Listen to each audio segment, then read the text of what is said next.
I never imagined I would be the person writing something like this, and I still hesitate even now, because there is no way to tell this story without admitting how deeply I failed someone who trusted me completely.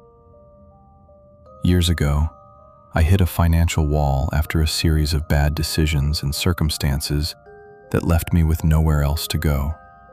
And my younger sister and her husband were the ones who opened their home to me without hesitation. They didn't ask questions, didn't make me feel small, and treated me like family should, which only makes what followed harder to live with. Living with them was supposed to be temporary, just until I got back on my feet, and at first, everything felt normal enough. My sister worked long hours, often late shifts, while her husband and I were home more often, sharing space in a way that slowly blurred boundaries I should have protected. One night, after drinking too much and letting emotions and familiarity override common sense, he crossed a line with me, and instead of stopping it, I let it happen, telling myself it was a mistake that would never repeat. It didn't stay a mistake. We kept having sex. What followed became a quiet, shameful routine that I convinced myself I could compartmentalize, something that only existed in the narrow window of time when my sister was at work and the house felt empty. Every week I told myself it would be the last time, and every week I chose the same selfish silence instead of doing the right thing.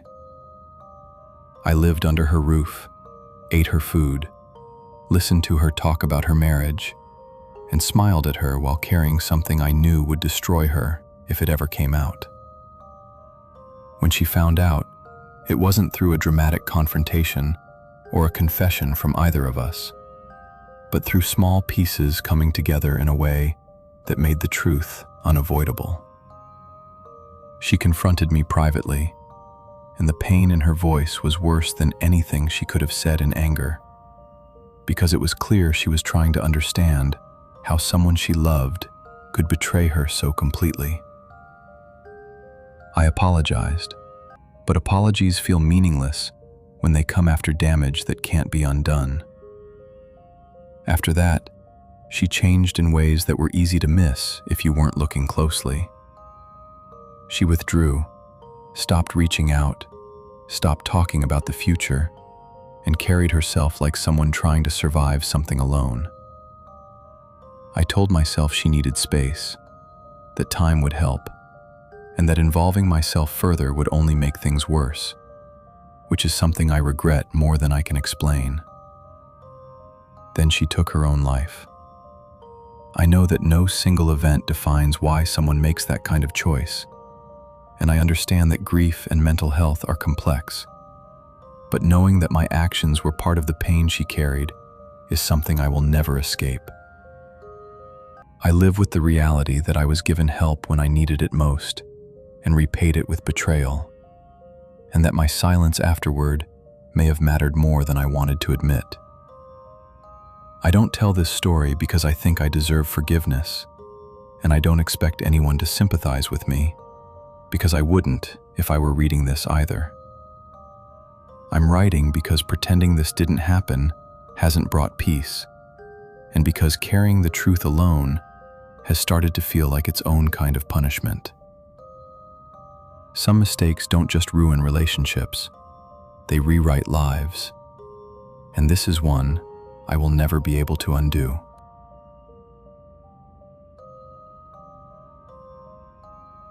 I have never told anyone this, because once you say it out loud, it stops being something you can rationalize away, and I'm not sure I'm ready for that. Years ago, I witnessed the aftermath of a homicide, but the part that haunts me isn't just what I saw later. It's the fact that I crossed paths with the person who did it beforehand and chose to do nothing. I didn't know for sure in that moment what was about to happen, but I knew something was wrong, and I ignored it anyway. That night I had stopped at a small convenience store on my way home, the kind that stays open late and barely has anyone inside after a certain hour. As I was leaving, I bumped directly into a man coming in, hard enough that we both stumbled a bit and muttered quick apologies.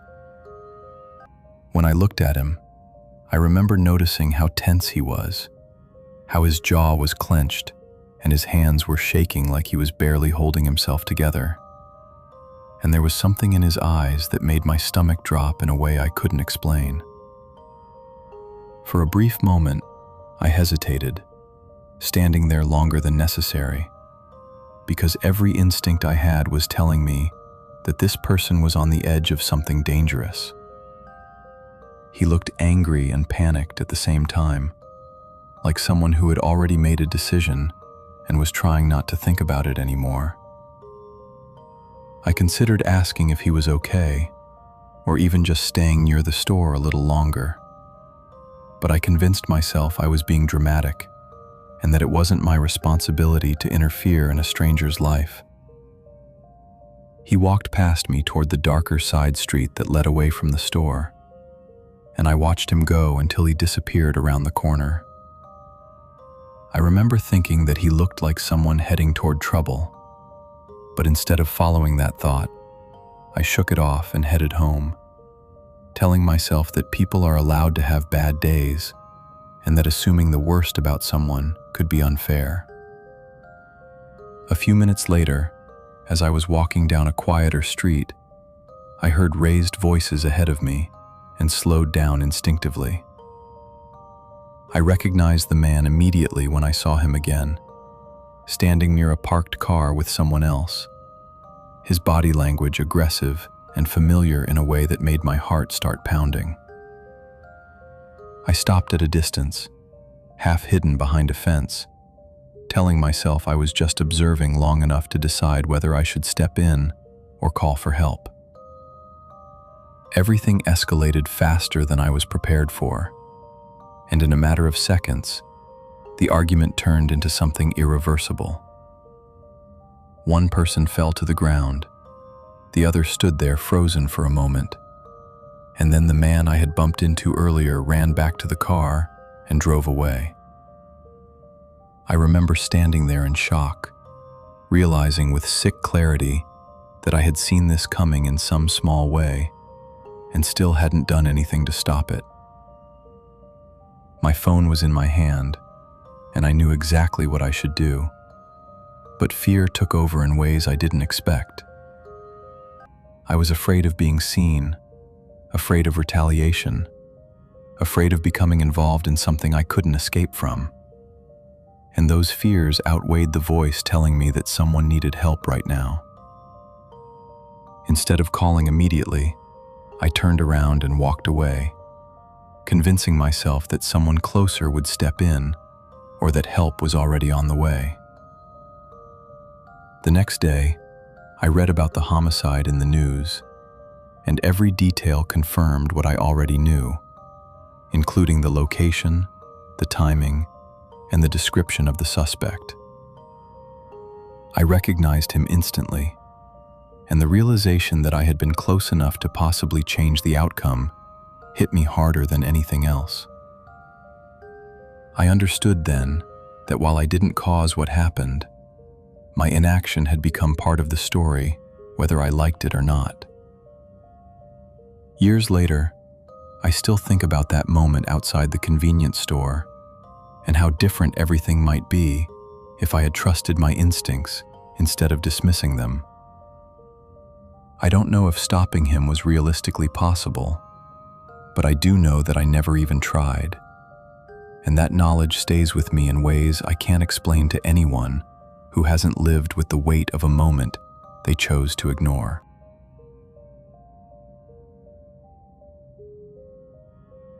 I've lived with this for over 30 years, and the part that still feels unreal is how normal my life looks to everyone else, because nothing about me suggests what I did or the choice I made afterward. Back then, I was young, careless, and convinced that consequences were things that happened to other people, not to me. and alcohol made that belief feel even more true. I'm not writing this because I expect forgiveness or understanding, because I know I don't deserve either, but because the silence has followed me for decades, and I'm tired of pretending it doesn't exist. That night I had been drinking, more than I should have, telling myself I was fine to drive because I didn't feel out of control, and because I had done it before without anything bad happening. I remember the road being familiar, almost comforting, and my thoughts drifting in that loose, unfocused way that comes with being drunk, but thinking you're still sharp. When the boy stepped into the road, I didn't react in time, and the impact was immediate and unmistakable, snapping me into a kind of clarity that came far too late.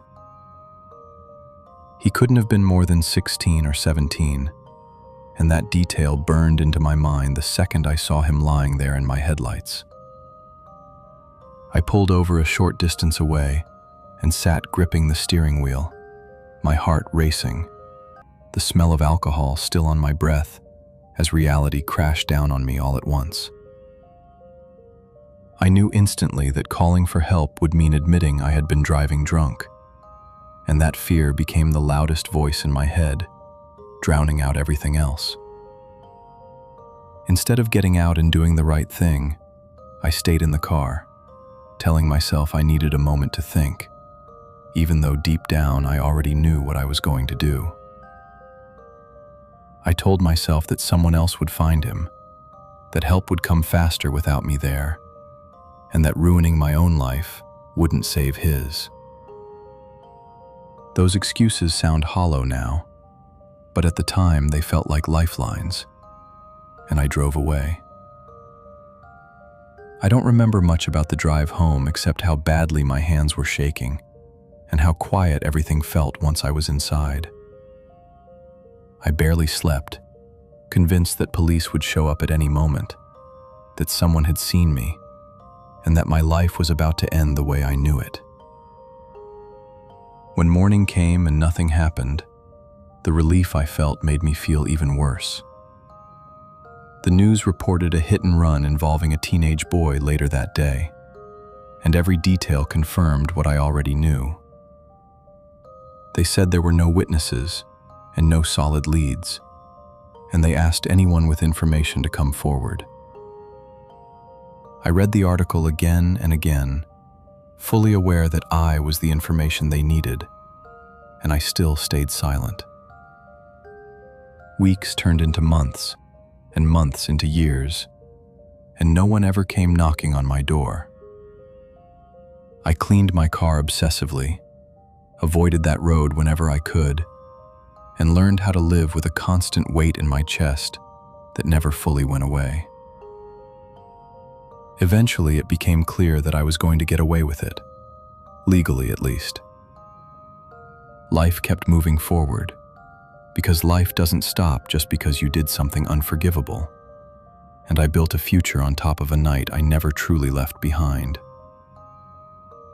Every time I hear about drunk driving accidents or see a teenager walking alone at night, I'm right back there, sober enough to understand exactly what I did, and drunk enough that I chose myself anyway.